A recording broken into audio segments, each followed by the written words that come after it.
Hello everyone. Welcome to another episode of horror stories that you can listen to while you fall asleep. Before the video begins, let us know what time is it and where you are listening from. Also, if you have suggestions for next horror story settings, let us know in the comments. Now let us begin. I can still smell the dust, even now years later. That dry, earthy scent mixed with something else, something metallic and sickly sweet, like old pennies and rot.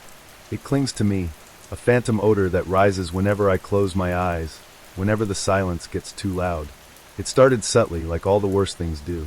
Just a flicker at the edge of my vision, a shadow that wasn't there when I turned my head. I dismissed it, of course. Tiredness, a trick of the light in that old house. I'd inherited the place from my grandmother, a sprawling Victorian on the outskirts of town, full of nooks and crannies that whispered forgotten secrets.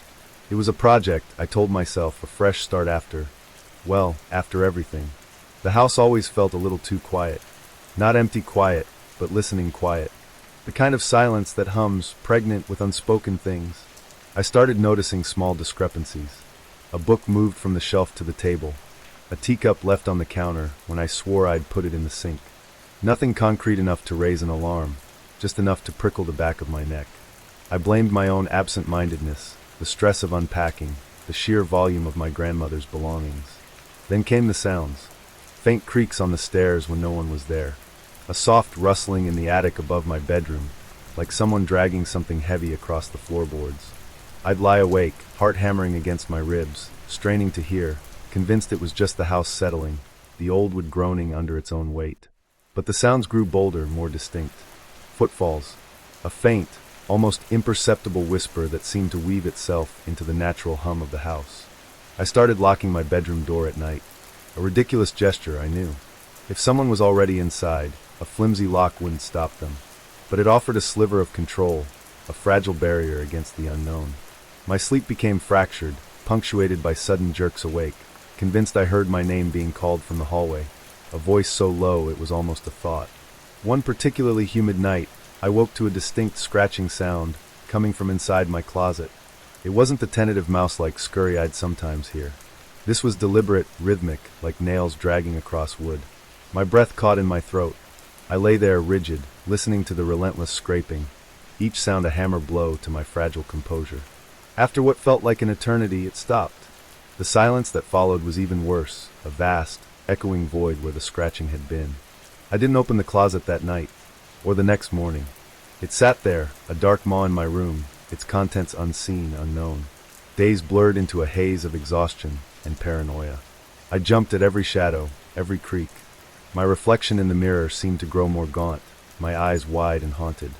Finally, driven by a desperate need for answers, or perhaps just a morbid curiosity, I forced myself to confront it. I approached the closet, my hand trembling as I reached for the knob. It turned easily. The door swung open, revealing the neatly hung clothes, the stacked boxes. Nothing out of place. No obvious source for the scratching. But then I saw it. On the back wall, behind a rack of dresses I never wore, etched deeply into the painted wood, was a single word. Not written, but gouged as if with a fingernail or a sharp stone. Remember. My blood ran cold. I stumbled back, my mind racing, trying to make sense of it. Remember what? Remember who?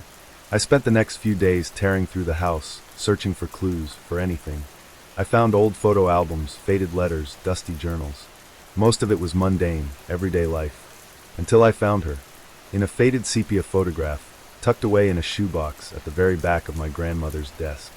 A young woman, strikingly similar to me, her eyes holding a familiar melancholy. My grandmother's sister, the caption read. My great-aunt, Eleanor. And then I found the newspaper clipping. Tucked inside one of Eleanor's diaries, dated 80 years ago, a small, almost unremarkable article about a local woman, unmarried, who had vanished from her home without a trace. The address listed was mine.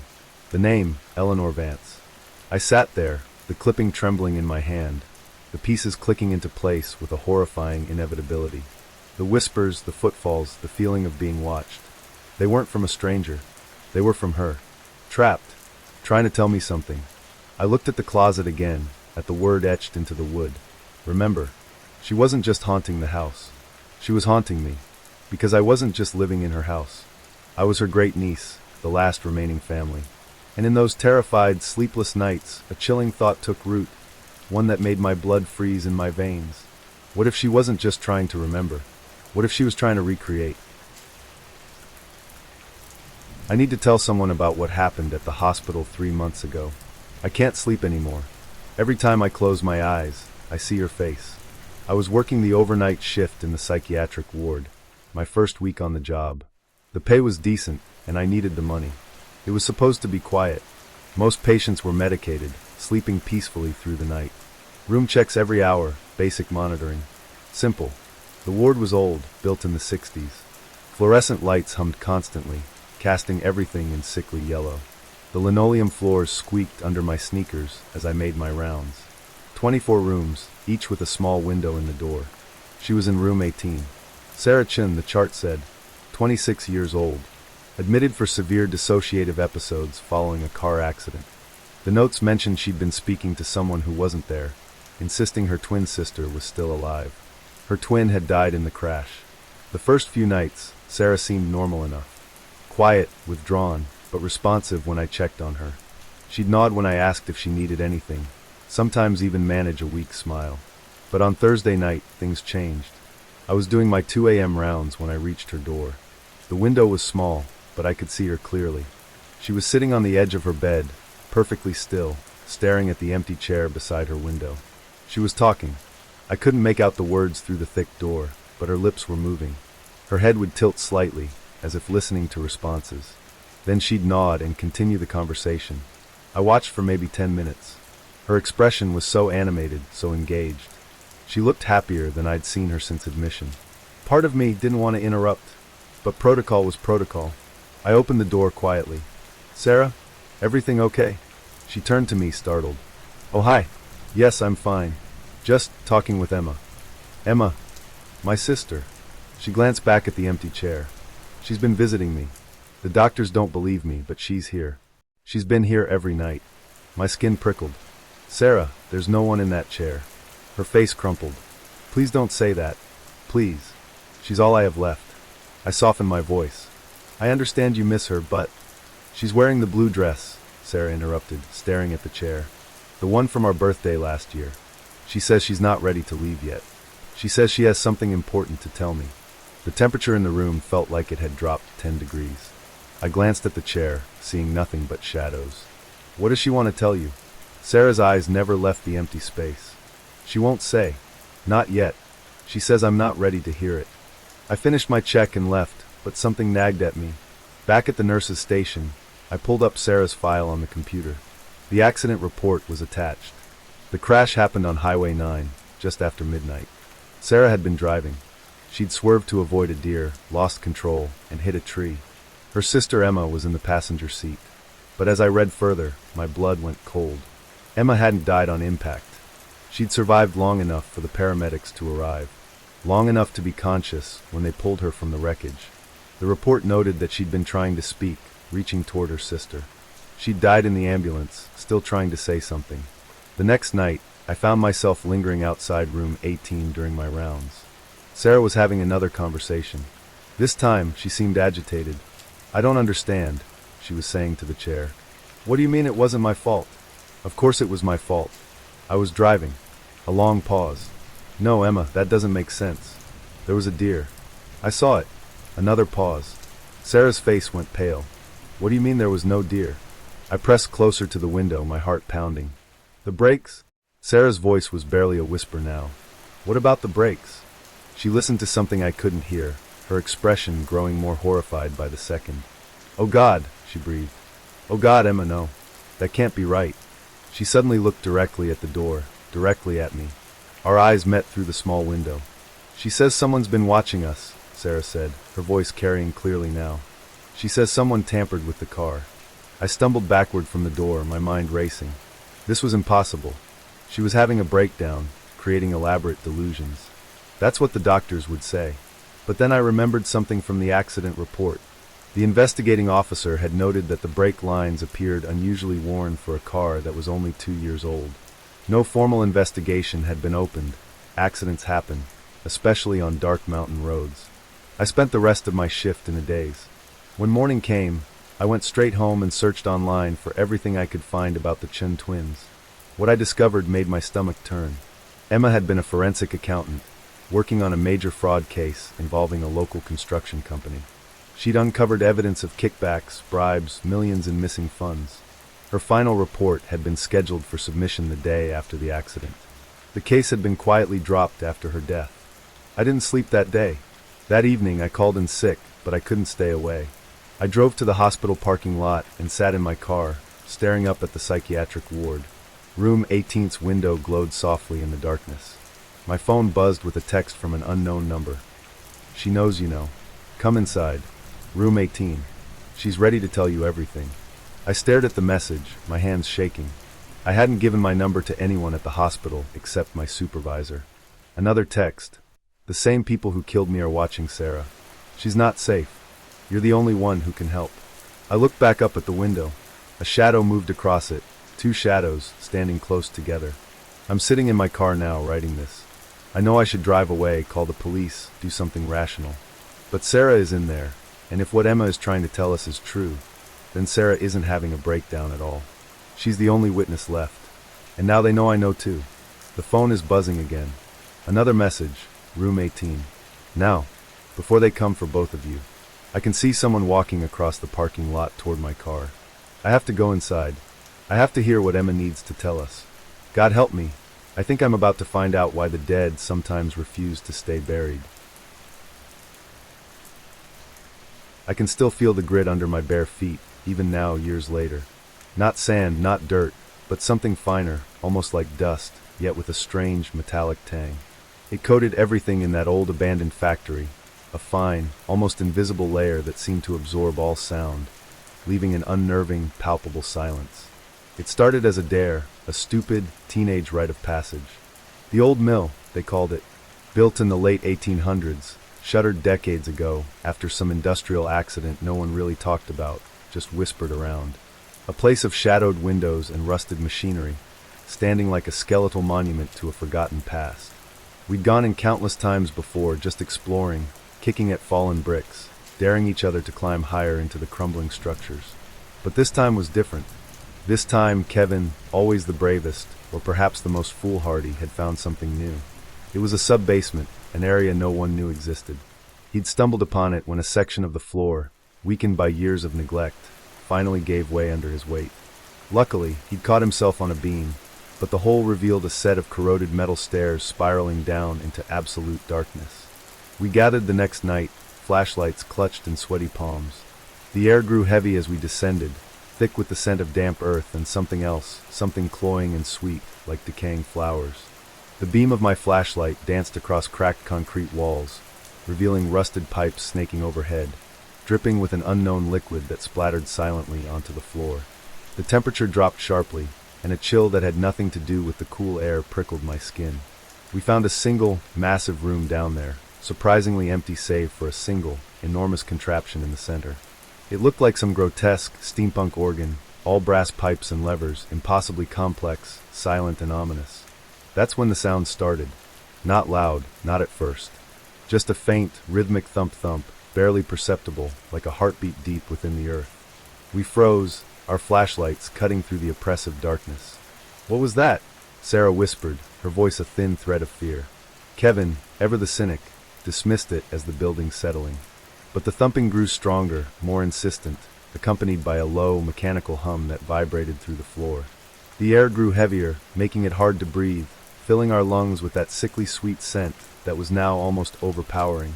Then, the contraption in the center of the room began to stir. A low, grinding groan emanated from its depths, followed by a faint click, then another. A single, small gauge on its side, previously at 0, slowly began to tick upwards. Our eyes were wide, glued to the needle, which moved with agonizing slowness. We backed away, instinctively, our fear escalating with every tick of the gauge. The thumping became a violent thump-thump-thump, shaking the very ground beneath our feet. The hum rose to a piercing whine, and sparks began to shower from unseen crevices within the machine. The metallic smell intensified, now mixed with something acrid, like ozone. Kevin, who had been so dismissive just moments before, was now white-faced, his eyes darting frantically. "We need to go," he choked out, his voice hoarse with terror. We didn't need to be told twice. We scrambled back towards the stairs, tripping over each other in our desperate rush, the growing roar of the machine echoing behind us, chasing us upwards. We burst out into the night, gasping for air, our lungs burning. We didn't stop running until we were miles away, the distant lights of town a welcome beacon. We never spoke of it again, not directly. Not to each other, and certainly not to anyone else. It was a shared nightmare, too real, too terrifying to recount. But sometimes, when the silence gets too deep, or the air too still, I can still hear it. That low, rhythmic thump-thump-thump, vibrating in the very core of my bones. And sometimes, usually in the dead of night, I wonder. I wonder what that machine was, what it was for, and why on that terrifying night, it started up again. And I wonder, with a dread that coils around my heart, what happens when that gauge finally reaches its limit. I moved into the apartment on Maple Street because the rent was impossibly cheap. Should have been my first red flag, but I was desperate. Fresh out of college, drowning in student loans, and the landlord barely asked any questions. Previous tenant left suddenly, Mr. Kowalski explained, jingling his keys. Had to relocate for work. Left most of his stuff behind. The apartment was on the 3rd floor of an old Victorian house. Hardwood floors, high ceilings, big windows. Perfect, except for one thing. The bedroom breathed. I noticed it the first night. Lying in the narrow bed the previous tenant had left behind, I felt the walls expanding and contracting ever so slightly, like the room was inhaling and exhaling around me. I convinced myself it was the old house settling, or maybe the radiator creating pressure changes. Old buildings make weird noises, right?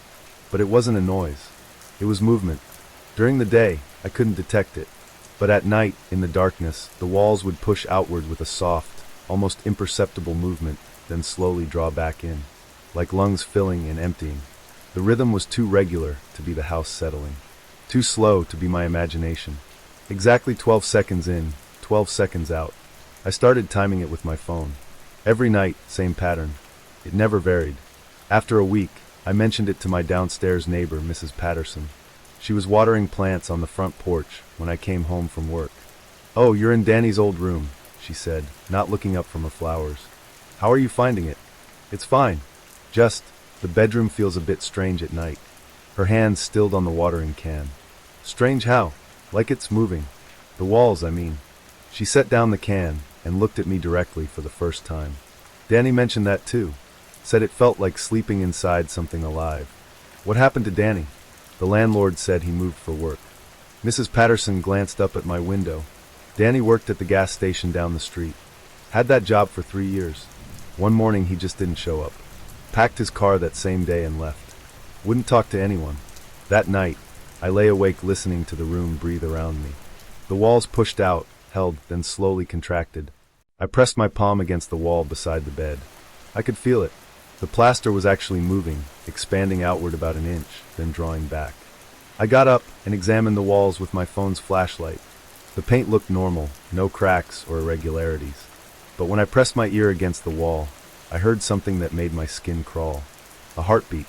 Slow, steady, matching the rhythm of the breathing. Thump thump, thump thump, 12 seconds apart. I slept on the couch that night. The next day, I called the landlord. Mr. Kowalski sounded annoyed when I described what I was experiencing. "Look, kid, it's an old house. Things shift, pipes make noise. You want perfect, go rent a new place for 3 times the price. But I can feel the walls moving. You signed a lease. 1 year, non-negotiable. You don't like it, find someone to sublet." I spent the next few days researching the building's history online. Built in 1923 as a single-family home. Converted to apartments in the 70s. Nothing unusual in the public records. But then I found an old newspaper archive. A small item from 1987. Tenant found dead in Maple Street apartment. A man named Robert Vega had died in his sleep in apartment 3B. My apartment. Natural causes, the article said. Heart failure. I dug deeper. 3 more deaths over the years, all in the same bedroom. All heart failure. All men in their 20s and 30s. All healthy men with no prior heart conditions. That night, I couldn't bring myself to enter the bedroom. I set up camp on the living room couch, but around 2 a.m., I heard something that made my blood freeze. The breathing had gotten louder. I could hear it through the closed bedroom door. In, out, like a massive pair of lungs working in the darkness. And underneath it, that steady heartbeat echoing through the walls. I crept to the bedroom door and pressed my ear against it. The sounds were unmistakable now. Not the house settling or pipes groaning. Something was alive in that room. The next morning, I called in sick and went to the city building department. I told them I was researching the property for a school project and asked to see the original blueprints. The clerk was helpful, spreading out the yellowed plans on a table. The house layout was exactly as I expected, except for one detail that made my hands shake. According to the original blueprints, there was no third bedroom. The space where I'd been sleeping was marked as a mechanical room with a note: future expansion, structural modifications required. But there was something else. A second set of plans, dated 1986. Someone had converted the mechanical room into a bedroom, but they'd done it wrong. The new room had been built around the house's main air circulation system. The heating ducts, ventilation shafts, even the main air return all ran directly through the walls of that bedroom. When the furnace kicked on, when the building's ventilation system cycled, when any air moved through the building's respiratory system, it would compress and expand the space inside those walls. The room wasn't breathing. The room was being breathed through. But that didn't explain the heartbeat. That didn't explain why 4 healthy men had died of heart failure in their sleep. That night, I lay on the couch with my laptop, researching sleep studies and heart arrhythmias. What I found made me pack my bags immediately. Infrasound. Low-frequency sound waves below the range of human hearing. They can cause feelings of unease, anxiety, and in extreme cases, cardiac irregularities. Rhythmic infrasound at certain frequencies can actually synchronize with and disrupt human heart rhythms. The building's ventilation system, compromised by poor construction, was creating a resonance chamber in that bedroom. The air cycling through the ducts generated low-frequency pulses that matched a resting heart rate. Over time, sleeping in that room would train your heart to sync with the building's rhythm. And if that rhythm ever changed, if the system malfunctioned or the timing shifted, your heart would try to follow. I was throwing clothes into a suitcase when I heard my phone buzz. A text from an unknown number. "You figured it out. Smart. But it's too late. Your heart is already synced. Listen." I stood perfectly still in the living room and focused on my heartbeat. Thump thump, 12 seconds, thump thump, 12 seconds. The same rhythm as the room. Another text. I tried to leave too. Made it 2 blocks before my heart stopped trying to match a pattern that wasn't there anymore. You can't leave. None of us can leave. I looked around the apartment with new eyes. The previous tenant's belongings weren't left behind because he moved for work. They were left behind because he never made it out the door. My heart is beating in perfect synchronization with this building now. Every 12 seconds, like clockwork. I'm writing this as a warning. Don't rent the 3rd floor apartment at 47 Maple Street. And if you do, don't sleep in the bedroom. Because once the building learns the rhythm of your heart, you become part of its circulation system. Forever. My phone is buzzing again. Another message. But I don't need to read it. I already know what it says. Welcome home. It started the night I moved into my new apartment. Not the day I signed the lease. That day was bright, normal. I'd just gotten out of a rough breakup and needed a fresh start. The apartment was a small studio tucked into the 3rd floor of an aging building just outside the city. It wasn't fancy, but it was cheap, and most importantly mine. I remember the first time I stepped inside. The walls were pale, a little stained near the ceiling, and the place smelled faintly of lemon cleaner over something older, maybe mildew. It didn't matter. I was too relieved to care. There was one thing I noticed right away, though: a tall mirror in the bathroom, bolted directly to the wall above the sink. It wasn't like a regular mirror from a store. This one had weight. Thick glass with an antique-style wooden frame, chipped in the corners, warped slightly like it had seen too many summers. It looked like it belonged in a different era entirely. I didn't give it much thought at first. The first few nights were uneventful. I work overnight shifts at the hospital, so I'd come home around 3 a.m., eat something quick, shower, then sleep most of the day. Around the 3rd night, I started hearing things. Not loud noises, just tapping. Light. Inconsistent. Like fingernails. I assumed it was the neighbors at first. Old buildings have thin walls. But it wasn't coming from next door. It was from inside the bathroom.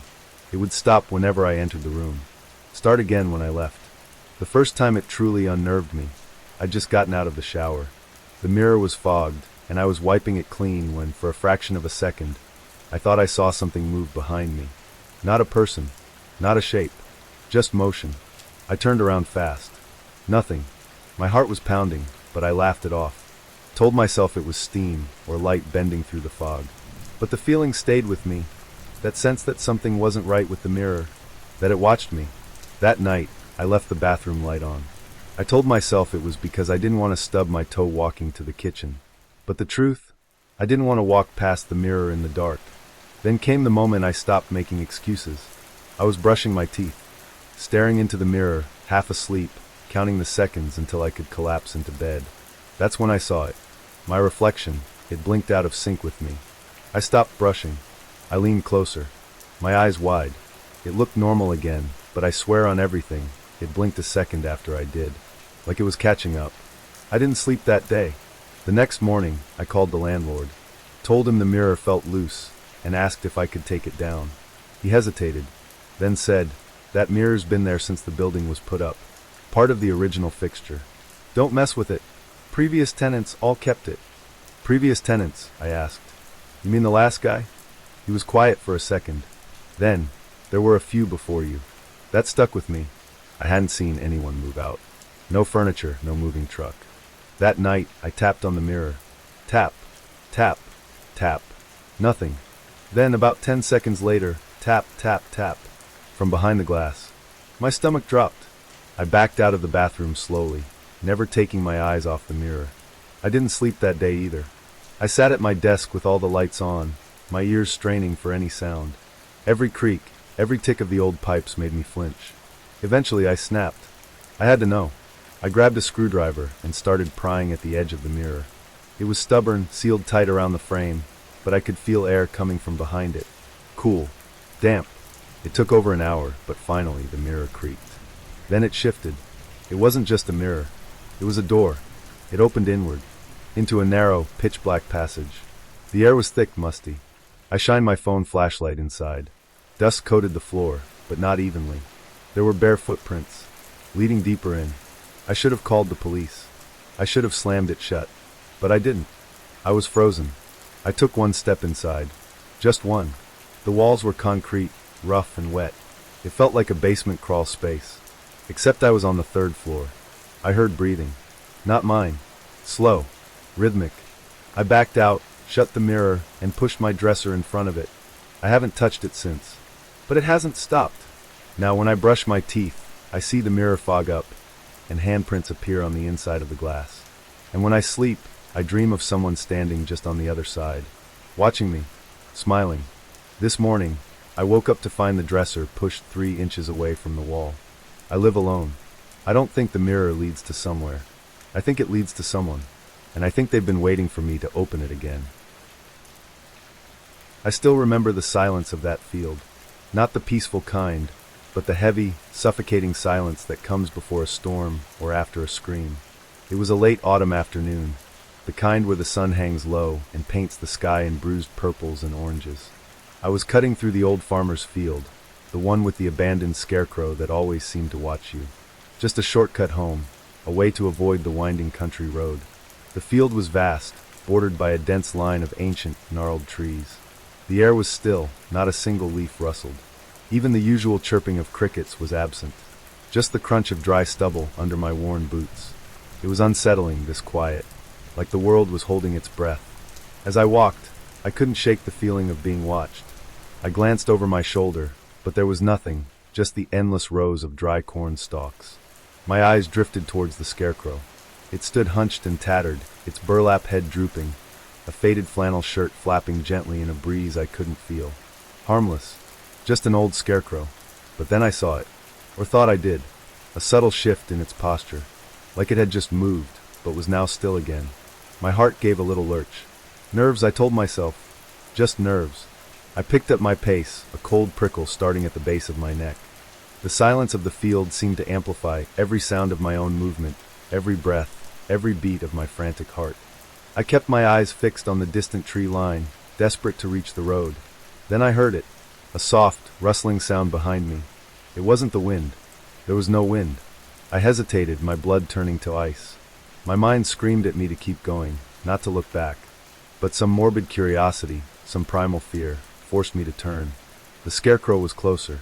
Much closer than it should have been. And it wasn't just closer. It was facing me, its tattered sleeves now hanging straight down, as if it had just lowered its arms. The burlap head seemed to be tilted slightly, like it was examining me. My breath hitched. This wasn't possible. I stumbled back, my feet tangling in the stubble. The fear was a bitter taste in my mouth, metallic and raw. I spun around and ran, a choked cry tearing from my throat. I didn't dare look back. I just ran, my lungs burning, the dry stalks whipping at my legs. The rustling behind me grew louder, faster. It wasn't the slow, dragging sound of a scarecrow being blown by the wind. It was deliberate, purposeful, a steady, rhythmic thud-thud-thud that echoed the frantic beating of my own heart. I finally burst out of the field, scrambling onto the gravel road, gasping for air. I didn't stop until I reached my front door, slamming it shut and leaning against it, trembling, every muscle screaming. I never went through that field again, not even in broad daylight. But sometimes when the wind blows just right, or when the light fades in that particular way, I can still feel it. That suffocating silence. And I can still see it in my mind's eye, standing there waiting. And sometimes, usually late at night, when the house is quiet and the shadows play tricks, I swear I hear that rhythmic thud-thud-thud coming from the direction of the old farmer's field. And I wonder, with a sickening certainty, if it ever made it out of the field. And if it's still out there, searching. For me. I found Sarah through a nanny agency downtown. Perfect references, background check cleared, child development degree from a prestigious university. The Hendersons had used her for 2 years before moving to Seattle. Glowing recommendation. She's wonderful with Emma, Mrs. Henderson told me over the phone. Honestly, Emma was devastated when we had to leave. Still asks about Sarah every day. My daughter Lily was 7, shy around new people, but she took to Sarah immediately, which should have been my first warning sign. Lily was normally clingy when I left for work, but the first morning with Sarah, she barely looked up from her coloring book when I kissed her goodbye. Have fun with Sarah, sweetheart. We will, Mommy. Sarah knows the best games. That afternoon, I came home to find them in the living room, heads bent together over Lily's tablet. They were both giggling at something on the screen. What are you watching? I asked. Sarah looked up with that perfect smile. Just some educational videos. Lily's very bright for her age. Can I see? Oh, we just finished. Sarah closed the tablet. Time for dinner prep, right, Lily? Over the next few weeks, I noticed changes in my daughter. Small things at first. She stopped asking me to read bedtime stories, saying Sarah had already read to her. She became secretive about her day, giving vague answers when I asked what they'd done. We played games, was all she'd say. One evening, I found Lily standing at her bedroom window, staring out at the street. What are you looking for, baby? Sarah said she might come back tonight, even after you're home. A chill ran down my spine. Honey, Sarah goes home when Mommy gets back from work. You know that. Lily turned to me with an expression I'd never seen before. Almost pitying. That's what she told you to think. I called Sarah that night after putting Lily to bed. Hi, Sarah. Quick question. Did you tell Lily you might come back after hours? A pause. Oh, kids say the strangest things, don't they? Sometimes they get confused about time. Don't worry about it. But she seems so certain. Children have such active imaginations. I'll clarify the schedule with her tomorrow. Sweet dreams, Mommy. She hung up before I could respond. The next day, I decided to come home early. I used my key quietly, not wanting to startle them. The house was silent. Lily? Sarah? No answer. I checked the living room, kitchen, backyard. Finally, I climbed the stairs and heard whispers coming from Lily's room. The door was cracked open. Very important that Mommy doesn't know, Sarah was saying. This is our special secret, remember? But what if she finds out? Lily's voice was smaller than usual. She won't, as long as you're a good girl. And you are a good girl, aren't you? Yes. Good. Now, show me again what we practiced. I pushed the door open. They were sitting on Lily's bed, heads bent over something I couldn't see. Hi, Mommy. Lily jumped up, shoving something behind her back. You're home early. What were you two doing? Just playing, Sarah said smoothly. Lily, why don't you go wash up for snack time? After Lily left, I confronted Sarah. What did she hide behind her back?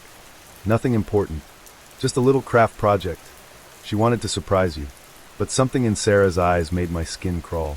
A coldness that hadn't been there before. That night, after Sarah left, I searched Lily's room. Hidden under her mattress, I found a composition notebook filled with her handwriting. But the words weren't hers. Page after page of adult observations written in a 7-year-old's careful script. Mommy comes home at 6:15 most days. She parks in the driveway and checks her phone before coming inside. She keeps her jewelry in the top drawer of her dresser. The spare house key is under the blue flower pot. My hands shook as I flipped through more pages. Mommy's work schedule is on the refrigerator. She works late on Thursdays. She sleeps with her bedroom door open. The house alarm code is 11:27, Lily's birthday. The final entry made my blood freeze. Mommy doesn't know about the spare key Sarah made. Sarah comes back after Mommy falls asleep. Sarah knows where everything is now. Sarah says soon we won't need Mommy anymore. I ran to Lily's room. She was sleeping peacefully, but when I gently shook her awake, her eyes opened with an alertness that seemed wrong for a child pulled from deep sleep. Mommy? What's wrong? Lily, has Sarah been coming back at night? She sat up, suddenly wide awake. I'm not supposed to tell you that. Baby, it's okay. You can tell Mommy anything. But Sarah said if I tell, you'll go away forever. Like Emma's mommy did. Emma? You mean the little girl Sarah used to babysit? Lily nodded. Sarah showed me pictures. Emma was her favorite before me. But then Emma's mommy found out about the night visits and got very angry. So Sarah had to make Emma's mommy go away. What do you mean go away? There was an accident. Emma's mommy fell down the stairs. Sarah said sometimes mommies who don't understand have to go away so the children can be safe. I called the police immediately. While we waited, I looked up the Henderson family online. What I found made me sick. There was no Seattle move. Mrs. Henderson had died 6 months ago in a fall down the stairs. Mr. Henderson had been arrested for her murder, but the charges were dropped due to insufficient evidence. He'd lost custody of Emma, who was now in foster care. The police found Sarah's apartment empty. According to the landlord, she'd paid her lease through the end of the year, but hadn't been seen in weeks. They found evidence in her apartment that she'd been watching our house for months before I hired her. Photos of our daily routines, copies of keys, detailed notes about our schedules, and a room full of children's belongings from families across 3 states. The detective told me Sarah Winters wasn't even her real name. She was Rebecca Mills, wanted in connection with 4 suspicious deaths, all single mothers whose children had been in her care. Her pattern was always the same. Get hired as a nanny, gain the child's trust, gradually isolate them from their mother, then eliminate the mother and disappear with the child. The children were never found. We moved that same week, changed our names, started over in a different state. But sometimes late at night, I catch Lily staring out her new bedroom window. What are you looking for, sweetheart? She always gives me the same answer. Nothing, Mommy. Just checking to make sure Sarah doesn't know where we live now. But last week, I found a note slipped under our front door, written in a child's handwriting. I found you. We'll be together soon. Your favorite girl, Emma. The thing is, I looked up Emma Henderson's current address. She's in foster care 3 states away. Sarah has her now, and she's teaching Emma to help find her next family. They could be watching us right now, learning our new routines, making new keys, writing down everything they need to know. Because once Sarah decides she wants your child, she never stops coming. And now she has help. I can still feel the chill of the concrete floor against my cheek, even now, years later. That damp, gritty cold that smelled of mildew and stale air. A scent that clings to my memory like a shroud. It was the summer after my last year of university.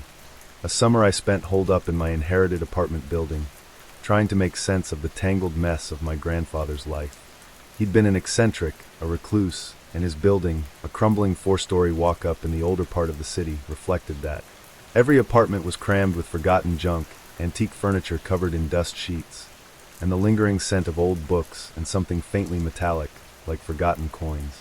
I'd been working my way down, floor by floor, clearing out the accumulated clutter. The upper levels were just tedious. Dust, old clothes, yellowed newspapers. But the basement had always been different. Even as a child, visiting my grandfather, I'd felt an odd pull towards the heavy wooden door that led downstairs. He'd always kept it locked, a strict no-entry rule that only amplified its mystery. Now, with the building legally mine, the lock was just an old, rusted relic. I'd finally gotten it open that Tuesday, I think. Or perhaps it was a Wednesday. The days blurred in the perpetual twilight of those dusty rooms. The air hit me first, heavy and still, thick with the scent of damp earth and something else, something cloying and sweet, like decaying flowers. My flashlight beam cut through the absolute darkness, revealing a single, narrow hallway stretching into the black. The walls were rough-hewn concrete, stained with what looked like ancient water damage. Rusting pipes snaked overhead, dripping with an unknown liquid that splattered silently onto the floor, making small, dark puddles. The temperature dropped sharply, and a chill that had nothing to do with the cool air prickled my skin, raising goosebumps on my arms. I explored the first few rooms off the main hall. Storage mostly. Crates of old tools, faded canvases leaning against walls, their subjects obscured by years of grime. But as I ventured deeper, the rooms became stranger. One held nothing but rows of empty bird cages, rusted and bent, their tiny doors ajar as if something had just flown out. Another was filled with meticulously arranged dolls, their porcelain faces chipped, their glass eyes staring blankly into the gloom. They weren't just arranged, they were positioned, almost posed, as if in mid-conversation. That's when the sound started. Faint at first. A soft, almost imperceptible whisper that seemed to weave itself into the natural hum of the building. I froze, straining to hear, convinced it was just the building settling, the old pipes groaning. But it grew stronger, more distinct. It wasn't just a whisper, it was a murmur, a low, rhythmic cadence that seemed to emanate from the very walls. My heart began to pound a slow, heavy beat against my ribs. I tried to rationalize it away. The wind, drafts, plumbing. But the basement was utterly still. There was no wind down here. I found the last door at the very end of the hallway. It was different from the others. Heavier. Made of solid, dark wood, studded with corroded iron. No handle, just a small, rusted latch. I reached for it, my hand trembling. The murmur on the other side intensified, rising to a low, insistent hum. The latch gave way with a soft click. The door swung inward with an unnerving silence, revealing not a room, but a vast, echoing chamber, larger than anything I expected in a residential basement. It was almost entirely empty, save for a single, enormous contraption in the center. It looked like some grotesque, steampunk organ, all brass pipes and levers, impossibly complex, silent and ominous. It was connected by thick, insulated cables to dozens of small, almost microscopic wires that snaked across the floor, disappearing into small, circular vents along the base of the walls. The air here was even heavier, thick with that cloying, sweet floral scent, now mingled with something else, something sharp and metallic, like ozone. My flashlight beam danced across the contraption, then settled on a single, massive gauge on its side, previously at 0. As I watched, mesmerized by a dread I couldn't comprehend, the needle slowly, infinitesimally, began to tick upwards. A low, mechanical groan emanated from the depths of the machine, followed by a faint click, then another. The murmur on the other side of the walls intensified, becoming a chorus of low, guttural voices, distinct now but unintelligible. The thumping I'd dimly heard before grew stronger, more insistent, a rhythmic thump-thump-thump that vibrated through the concrete floor, shaking the very ground beneath my feet. The hum of the machine rose to a piercing whine, and sparks began to shower from unseen crevices within its brass pipes. I stumbled back, my mind screaming. This wasn't some natural phenomenon. This was deliberate. I scrambled back towards the hallway, tripping over my own feet in my desperate rush, the growing roar of the machine echoing behind me, chasing me upwards. The walls around me seemed to pulse with the rhythmic thumping, and the unintelligible murmurs seemed to press in on me from every direction. I burst through the basement door, slamming it shut and leaning against it, gasping for air, my lungs burning. I didn't stop until I was out of the building, out on the street, the cool night air a welcome shock against my burning skin. I didn't look back. I just ran, leaving the building, and whatever horrors lurked beneath it, behind me. I never went back. Not for the rest of my grandfather's belongings, not for anything. The building sits there still, a dark, silent monument in the city, its windows like vacant eyes. I sold it, eventually, at a massive loss, never telling the buyer about the basement. But sometimes, usually late at night, when the silence gets too deep, or the air too still, I can still hear it. That low, rhythmic thump-thump-thump, vibrating in the very core of my bones. And sometimes, when I close my eyes, I see that gauge, the needle slowly, relentlessly, ticking upwards. I never found out what it measured, what it was doing. And I wonder, with a dread that coils around my heart, what happens when it finally reaches its limit, and who, or what, my grandfather was really trying to keep in that basement. Or out. I started forgetting things after the accident. Small things at first, where I put my keys, what I had for breakfast, the name of my childhood dog. The doctors said it was normal. Traumatic brain injuries can cause short-term memory issues. What they didn't tell me was that someone else would start remembering those things instead. The accident happened on a Tuesday. I was crossing 5th Street when a delivery truck ran the red light. 3 weeks in a coma, 2 months of physical therapy, and a settlement that barely covered the medical bills. But I was alive. That's what mattered. The memory problems started subtle. I'd reach for my coffee mug and forget why I'd gotten up. I'd dial a phone number and forget who I was calling. My sister Kate was patient at first. "It's temporary," she assured me. "Your brain is healing." After a few months, though, she started getting concerned. "David, you asked me the same question 3 times yesterday. About Mom's birthday. You've never forgotten Mom's birthday." That's when I decided to start keeping a journal. Write down everything important so I wouldn't lose it completely. But that's when things got really strange. I'd write something down in the evening, a conversation I'd had, what I did that day, and in the morning, the entry would be different.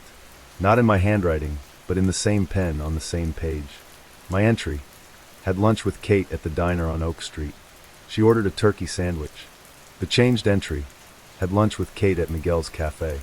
She ordered fish tacos and told me about her promotion. At first, I thought I was misremembering what I'd written.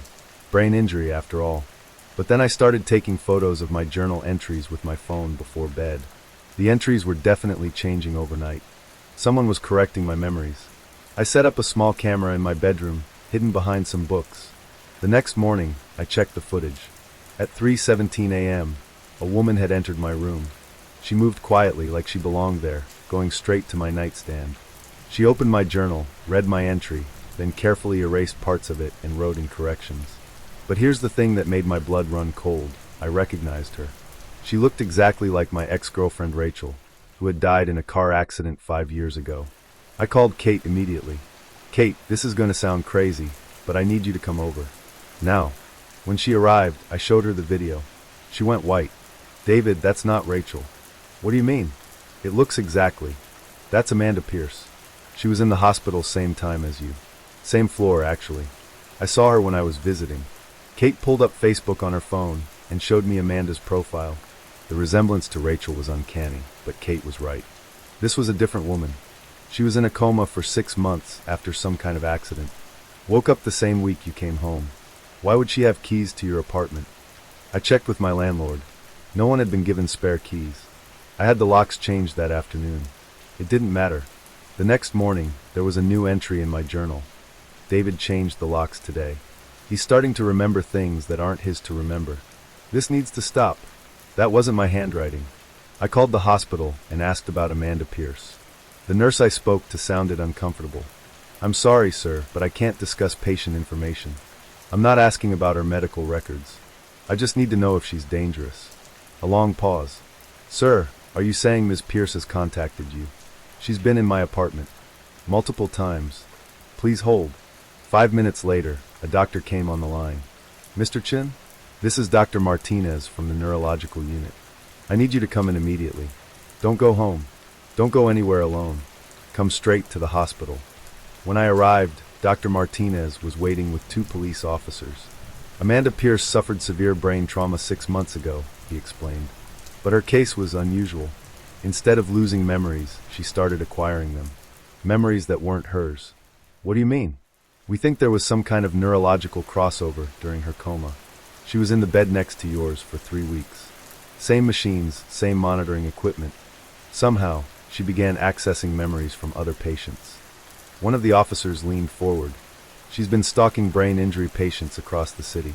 7 cases so far. She becomes obsessed with their memories, breaks into their homes, tries to correct what she thinks are errors." "But why does she look like my ex-girlfriend?" Dr. Martinez exchanged glances with the officers. "She doesn't. That's the most disturbing part. The victims all describe her as looking like someone from their past. Someone important. We think she's accessing those memories too, projecting the appearance of people who matter to you." My phone buzzed. A text from an unknown number. "You're not supposed to remember me. That memory belongs to me now. Come home." Another text. "I know everything about Rachel. How she laughed. How she smelled. Her favorite song. Those are my memories now. She's mine. Then, you can have the other ones back. The boring ones. But Rachel stays with me. The officer was already making calls, requesting a unit to my apartment. But I knew they wouldn't find her there. She's not at my place, I said. She's somewhere else. Somewhere she feels safe with her stolen memories. Dr. Martinez nodded grimly. We've been tracking her for weeks. She creates these memory shrines, takes objects from her victims' homes that connect to the memories she's stolen. Where? We think it's the old Riverside Hospital, the building where she was originally treated before being transferred to us. It's been abandoned for 2 years, but security cameras have picked up movement. We drove there in convoy, police cars, an ambulance, Dr. Martinez in his own vehicle. The old hospital loomed against the gray sky like something from a nightmare. Inside, we found her sanctuary on the 4th floor. The walls were covered with photographs, journal entries, personal items from dozens of victims. But in the center of the room was a shrine dedicated to Rachel. Photos I thought I'd lost, letters she'd written me, even the necklace she was wearing when she died. Amanda was sitting in the middle of it all, writing in a journal. When she looked up, she had Rachel's face, Rachel's smile. "David," she said in Rachel's voice, "I've been waiting for you. I have so much to tell you about us." The police moved in, but she held up her hand. "Before you take me away, you need to understand. These memories were wasted on you. You were letting them fade, letting them die. I'm keeping them alive. I'm keeping her alive." She gestured to the shrine. "Every morning, I remember what it felt like when she kissed you for the first time. I remember the way she looked in that blue dress. I remember how she said your name when she was scared. Tears were streaming down my face. Those were my memories, my moments with Rachel. But I also remember things you forgot," Amanda continued. "Things your injured brain lost. Do you want them back?" Before I could answer, she spoke in Rachel's exact voice. "David, there's something I never got to tell you. About the baby." My world stopped. "Rachel was pregnant," Amanda whispered. 3 weeks. She was going to tell you the night she died. She'd already bought a card, wrote you a letter. I have it here." She held up an envelope in Rachel's handwriting. "The question is, David, do you want this memory back, knowing you'll have to live with losing both of them? Or do you want me to keep it safe forever?" The police were moving closer, but I held up my hand, because I realized something horrible. Part of me wanted to let her keep it. Part of me wanted to let Amanda Pierce live in that shrine forever, keeping my most precious memories safe from my damaged brain, even if it meant they'd never really be mine again. She smiled Rachel's smile and whispered, "I'll take good care of them. I promise." They arrested her that night. But she was right about one thing. I can't stop thinking about that letter, and I'm terrified that someday I'll forget this whole conversation. Then who will remember what really happened? Who will remember that I had the chance to keep Rachel alive, and I let them take her away again? I lost my hearing gradually, so I didn't notice when the world started getting quieter for everyone else too.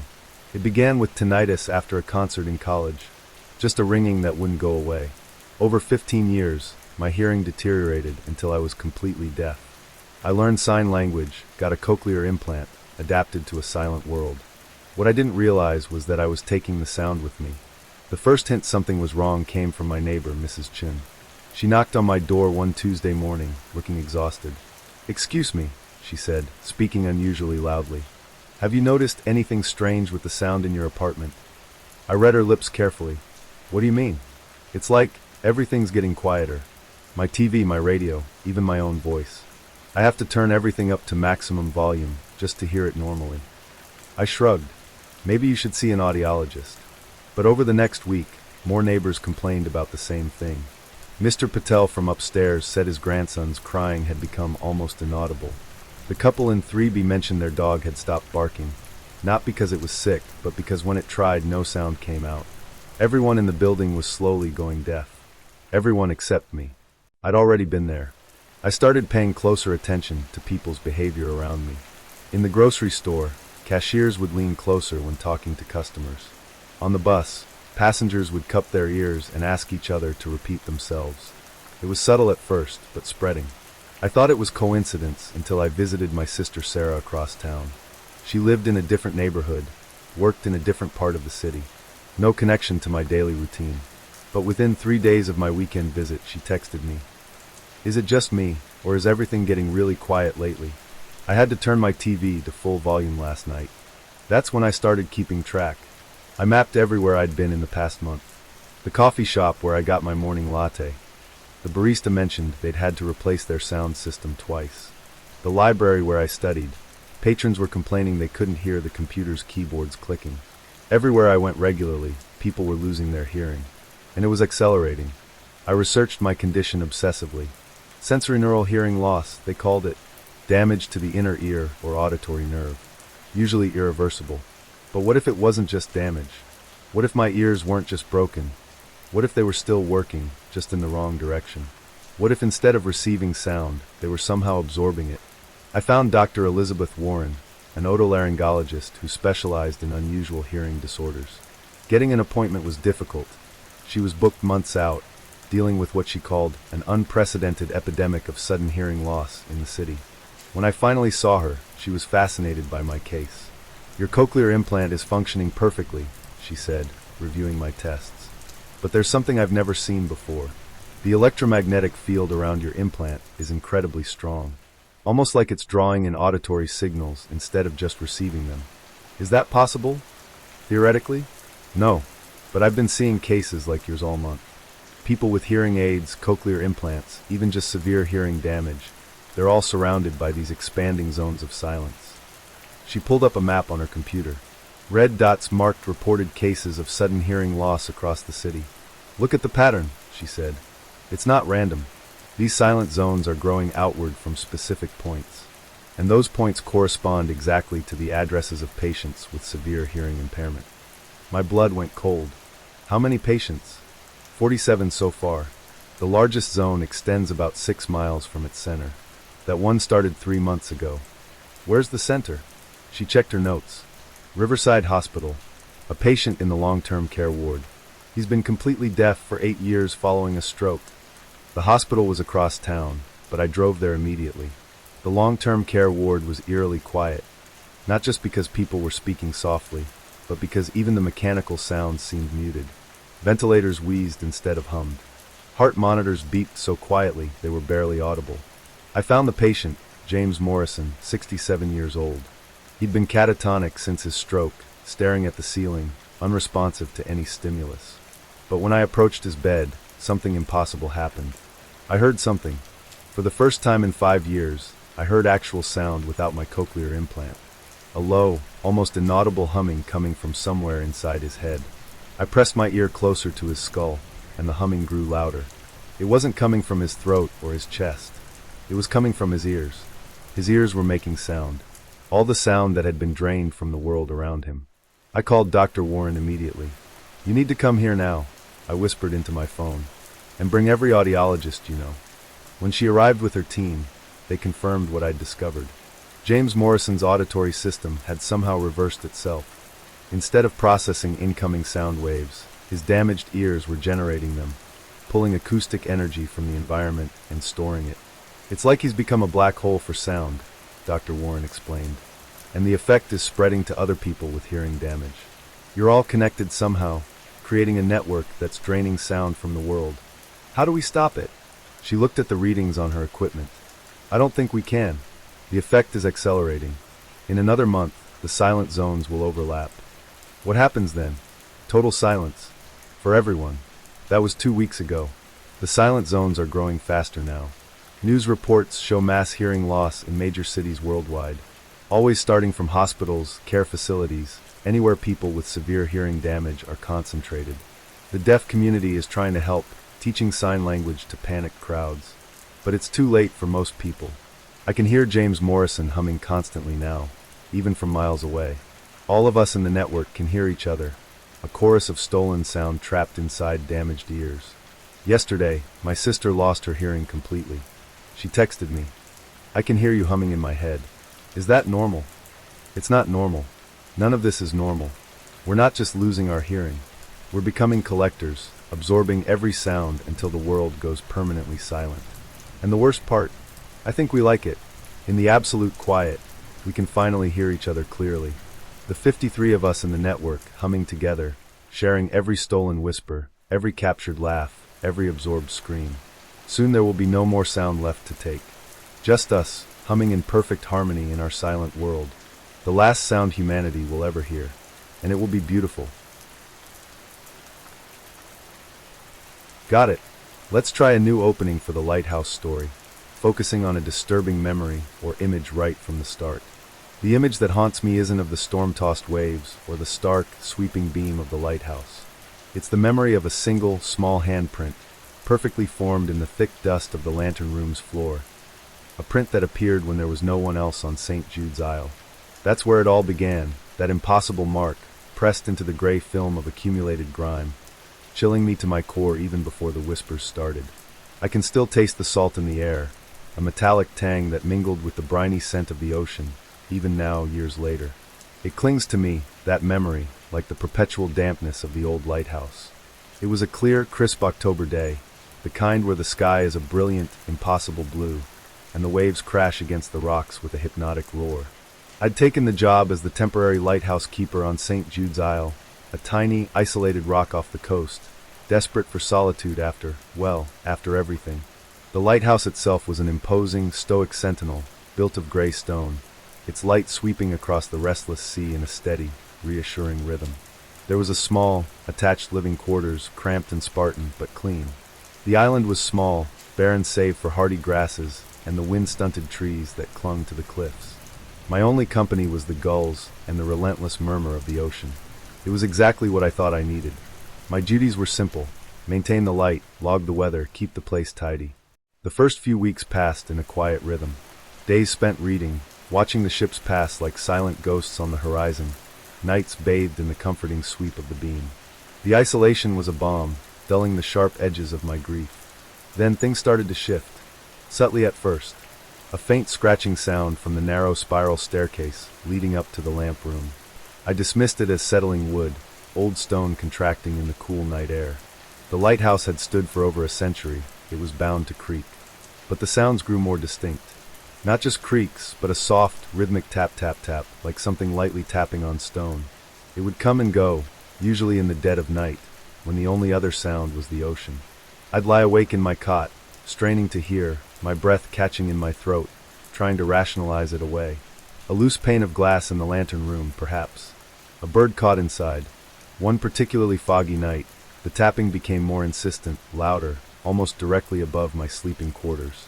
It was no longer random. It had a strange, almost deliberate cadence to it. I finally got up, pulling on a thick sweater, and climbed the winding stairs, my flashlight beam cutting a shaky path through the gloom. The tapping stopped the moment I stepped into the lamp room. The air was heavy still, the fog outside pressing against the thick glass. Nothing, just the slow, steady sweep of the light. My sleep became fractured, haunted by that incessant tapping. I started noticing small discrepancies around the lighthouse. The logbook, which I meticulously kept, would sometimes have a single, faint smudge on a page I hadn't touched. A specific piece of brass in the lantern room, which I polished every morning, would sometimes feel strangely cool to the touch, even after hours of sunlight. Nothing concrete enough to raise an alarm, just enough to prickle the back of my neck. Then came the whispers. Faint, almost imperceptible, carried on the wind that somehow seemed to penetrate the thick stone walls. Not words, not at first. Just a low, mournful sigh that would rise and fall with the waves. It was the sound of profound sorrow, a sound that seemed to emanate from the very fabric of the lighthouse. One evening, as dusk bled across the sky, painting the waves in hues of bruised purple, I was logging the day's observations. The temperature had dropped sharply, and the sea was unusually calm, its usual roar reduced to a low, guttural murmur. And then I heard it, clear as a bell, a child's sob, echoing from somewhere within the walls of the lighthouse. It was tiny, heartbreaking, instantly chilling. My blood ran cold. There were no children on St. Jude's Isle. There was only me, and the tapping, and now the sobbing. I stumbled back from the logbook, knocking over my chair. The sobbing grew louder, joined by a faint, high-pitched whimpering. It sounded like it was coming from the very stone around me, from the solid core of the lighthouse itself. Panic, cold and sharp, clawed at my throat. I scrambled for the emergency radio, my fingers fumbling with the dials. But as I tried to connect, the beam from the lamp room above us sputtered, flickered, and then went out. The sudden, absolute darkness was suffocating. I was plunged into blackness, broken only by the dim glow of the radio's emergency light. And then, from the swirling darkness above, I heard a voice. Not a whisper now, not a sob. Clear, cold, and utterly, utterly desolate. He never came back. My breath caught in my throat. I knew the history of St. Jude's. A previous keeper, over 100 years ago, whose young son had drowned off the rocks during a storm. His body never recovered. The keeper had gone mad with grief, the story went. Some said he threw himself into the sea. Others, that he just faded away, consumed by the lighthouse. The beam flickered back on above me, illuminating the narrow spiral staircase, its metal railings slick with condensation.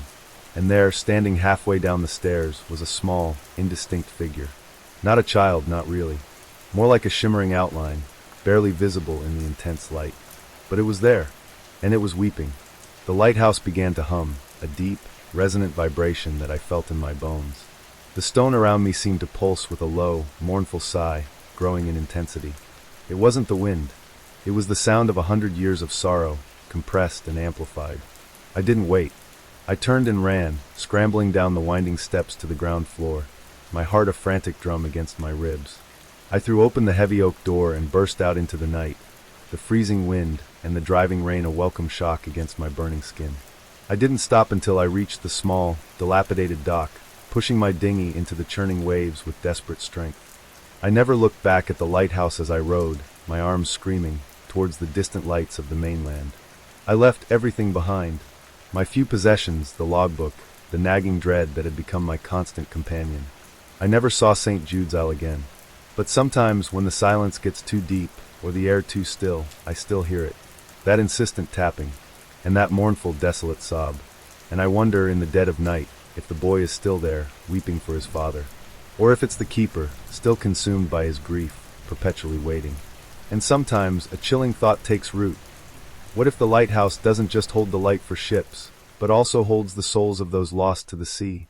And what happens when it needs another keeper? The weight of watching. I started losing weight the day my neighbor began watching me through his window. At first, I thought it was coincidence. I'd been trying to get in shape, eating better, going to the gym. But when I stepped on the scale after 2 weeks, I'd lost 15 pounds. Not gradually, all at once, overnight. That was also the first morning I noticed him. He lived in the apartment building across the courtyard, 3rd floor, corner unit. An older man, maybe 60, always sitting by his window with a cup of coffee. Just watching. Our eyes met that Tuesday morning as I got dressed for work. He didn't look away, didn't seem embarrassed. Just stared with this intense, almost hungry expression. I closed my blinds and forgot about it, but the weight loss continued. 5 pounds the next week. 8 pounds the week after that. My clothes hung loose, my face looked gaunt, but I felt fine. Better than fine, actually. Energetic, alert, like I was finally becoming the person I was supposed to be. My doctor was concerned. This rapid weight loss isn't healthy, Dr. Patel warned during my checkup. We need to run some tests. Have you changed your diet drastically? Are you taking any supplements? All the tests came back normal.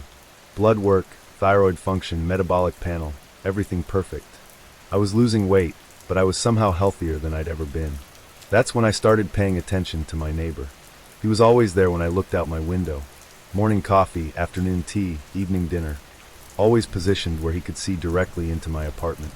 And he was getting bigger. Not gradually like normal weight gain.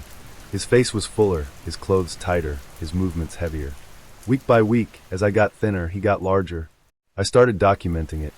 Photos of myself on the scale, screenshots of my weight tracking app, pictures of him through my window. The correlation was undeniable. When I lost 10 pounds, he gained 10 pounds. When I lost another 7, he gained 7. We were connected somehow. I tried changing my routine. Different grocery stores, different gym, even worked from home for a week. It didn't matter. Every morning, he was there watching, and every morning I was lighter. After 6 weeks, I'd lost 43 pounds. I looked skeletal, my ribs visible, my cheekbones sharp, but I'd never felt stronger or more alive. He meanwhile had ballooned. His face was round and flushed, his body straining against his clothes. But his eyes never changed, still that same hungry, intense stare. I decided to confront him. The building manager let me up after I explained I was concerned about a neighbor's health. The hallway smelled like grease and overheated electronics. When he answered the door, I almost gasped. Up close he was massive. Easily 300 pounds, breathing heavily, sweating despite the cool air. But his eyes lit up when he saw me.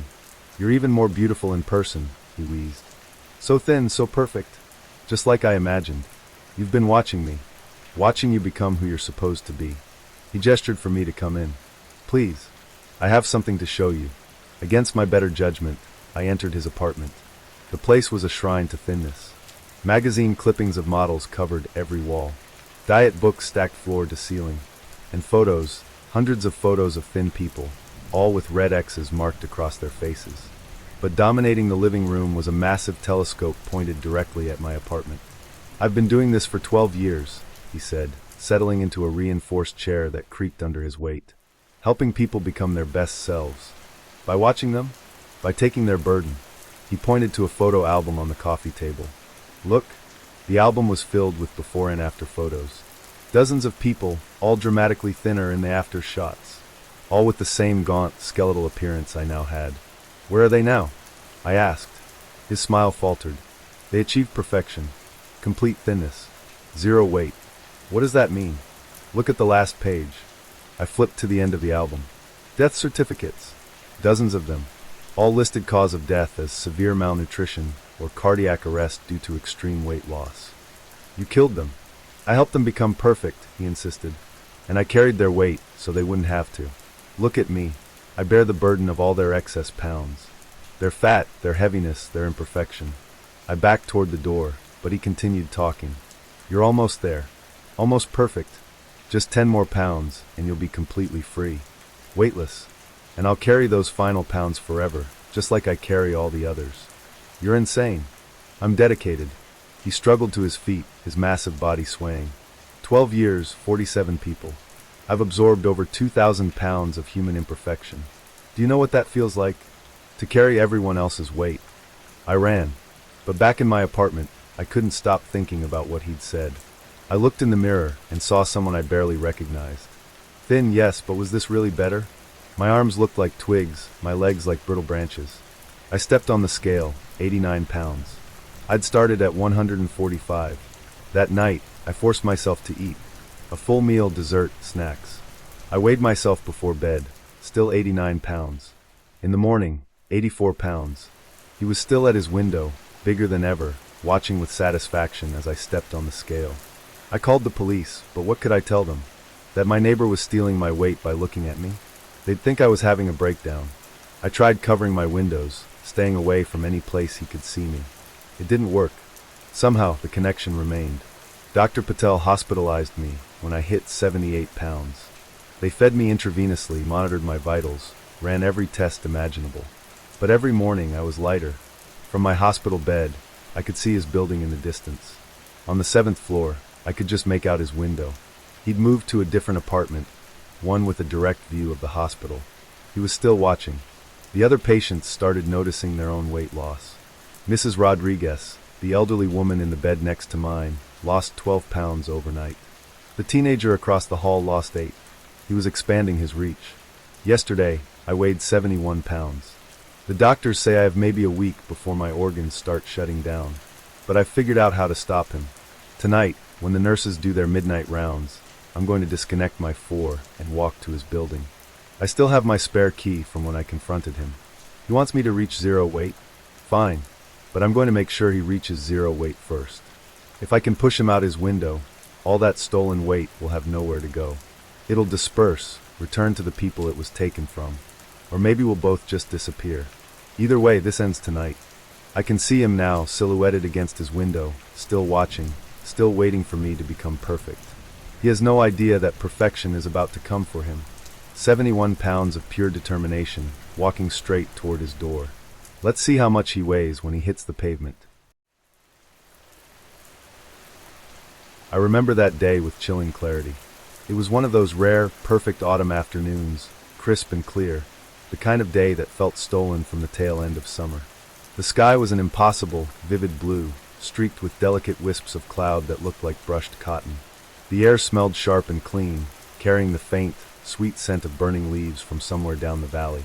It was the kind of day that made you feel hopeful, alive, the kind of day where bad things simply don't happen. I was driving, windows down, heading out to my uncle's old hunting cabin, tucked deep in the mountains. He'd passed away 6 months prior, and the cabin was now mine. My family kept telling me to sell it, but I felt a strange pull towards it, a need to experience the solitude he had so cherished. The road narrowed as I drove deeper into the woods, the asphalt crumbling into gravel, then finally just a dirt track winding between ancient pines. Sunlight dappled through the dense canopy, painting shifting patterns on the forest floor. It was beautiful, serene, utterly peaceful. The cabin itself was small, rustic, built from dark logs that seemed to blend into the surrounding trees. It sat in a small clearing, quiet and unassuming, with a narrow, almost invisible path leading into the dense woods behind it. My uncle had built it himself, a true woodsman, and he'd always told me stories of the deepest parts of this forest, of places where the trees grew so thick the sun never touched the ground. I spent the first few hours just settling in, unpacking my bag, starting a small fire in the stone hearth, enjoying the profound quiet. The only sounds were the crackle of the fire and the occasional distant call of a bird. It was exactly what I'd longed for, a complete escape from the city, from the noise, from the constant hum of other lives.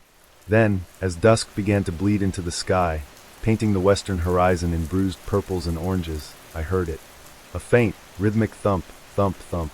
It was incredibly subtle at first, almost imperceptible, a sound that seemed to emanate from deep within the forest behind the cabin. My initial thought was an animal, perhaps a deer kicking at the undergrowth. But the rhythm was too regular, too deliberate. I went to the back window, peering into the deepening shadows. The trees were a solid, impenetrable wall of darkness. I couldn't see anything. The sound continued, a slow, heavy pulse that seemed to vibrate through the very air. It wasn't loud, but its persistence made it unnerving. My heart began to pound a slow, heavy beat against my ribs, an echo of the mysterious sound outside. I tried to rationalize it. A branch falling, perhaps. Something settling. But a cold prickle started at the base of my neck. The silence of the forest, once comforting, now felt oppressive, as if it were holding its breath, listening to that strange beat along with me. I pulled the curtains shut, a flimsy barrier against the growing darkness. The thumping continued, steady and unwavering. It felt closer now, or perhaps I was just imagining it. I grabbed my phone, but there was no signal out here, just a desperate, no-service message mocking my growing unease. Then, the thumping changed. It became faster, more agitated, accompanied by a faint, high-pitched whirring, like some ancient, rusted mechanism grinding to life. The sweet, earthy smell of the forest outside began to change, too. It was still there, but now mingled with something acrid, almost metallic, like burnt copper. I started pacing, my mind racing, trying to make sense of the impossible sounds. What could be out there? This wasn't an animal. This wasn't natural. The whirring grew to a low whine, a sound that grated on my nerves, pressing in on me from the darkness beyond the walls. Suddenly, a massive thump shook the entire cabin, rattling the windows in their frames. The whirring peaked, a piercing screech that made me clap my hands over my ears. And then, as abruptly as it began, it stopped. The silence that followed was even worse, a vast, echoing void where the terrifying symphony had been. I stood frozen in the center of the room, listening to the frantic beating of my own heart. The air in the cabin felt heavy, suffocating, thick with that metallic, burnt smell. I looked at the back door, the one leading to the path behind the cabin. It was old, thick wood, but it suddenly felt terribly thin. And then from just beyond that door, I heard a different sound. A soft, wet slithering like something heavy being dragged through mud. It was slow, deliberate, and it was getting closer. My breath hitched in my throat. This wasn't a sound of retreat. I backed away slowly, my eyes fixed on the door, half expecting it to splinter inwards. The slithering stopped directly outside. The silence pressed in, deafening. And then, I heard a faint, almost inaudible scratch against the wood, just below the doorknob. Not a single scratch. A series of them. Rhythmic. Deliberate. Like something was trying to find a way in. Or perhaps, find a way through. I didn't wait. I scrambled for the front door, my fingers fumbling with the latch, my mind screaming for escape. I burst out into the night, the freezing air a shock against my burning skin, and ran into the inky blackness of the forest, away from the cabin, away from whatever had woken up in the deepest parts of those woods. I don't know what it was. I never looked back. I just ran until my lungs burned and my legs gave out, not stopping until the distant lights of civilization finally appeared on the horizon. I never went back to the cabin. I never will. But sometimes when the night is still, and the air smells like damp earth and pine. I hear it. That rhythmic thump, thump, thump. And sometimes I swear I can still hear that soft, wet slithering right outside my door, just waiting for the next beautiful, silent autumn day.